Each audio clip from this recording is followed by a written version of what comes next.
JO 2024, Matt Pokora désigné sur la toile pour ses propos sur Aya Nakamura, il monte au créneau. Décidément, quiconque touche Aya Nakamura s'attire le foudre des internautes. Cette fois-ci, après sa sortie, on ne peut plus rien dire vis-à-vis de la chanteuse. C'est Matt Pokora qui en paye le frais. Vivement critiqué sur la toile, le chanteur tient à mettre de points sur le i. Les Jeux Olympiques de Paris 2024 promettent déjà une montagne russe d'émotions et la cérémonie d'ouverture ne déroge pas à la règle.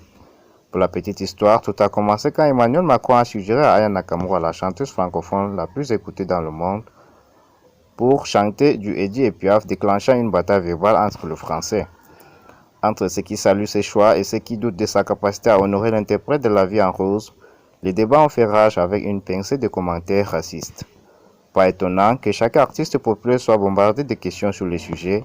Matt Pokora en sait quelque chose avec ses récents commentaires qui ont déclenché une véritable tempête médiatique.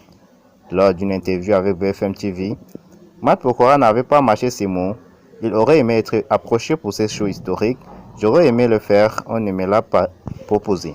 S'est-il exclamé, arrogant de sa légitimité en tant que chanteur proche du monde du sport et expert en grosses prestations scéniques. Mais voilà, certains ont crié au scandale tandis que d'autres ont interprété ses paroles comme un désaveu envers Aya Nakamura.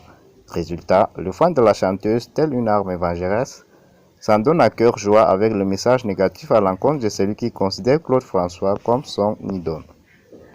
Bien sûr, toutes ces critiques n'ont pas vraiment fait danser de joie le fan de l'interprète de Jaja. Certains affirment même que Matt Pokora aurait pris la grosse tête et qu'il ne rivalise pas avec la renommée internationale de la chanteuse franco-malienne.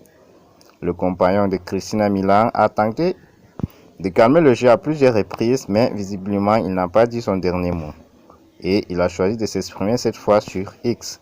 Une semaine qu'il y en a qui sont en boucle sur ma déclaration, ouverture des JO, et qui en font encore une fois à tort une opposition avec Aya.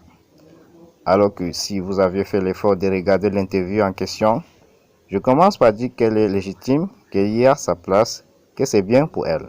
Rappelle d'abord le chanteur de 38 ans.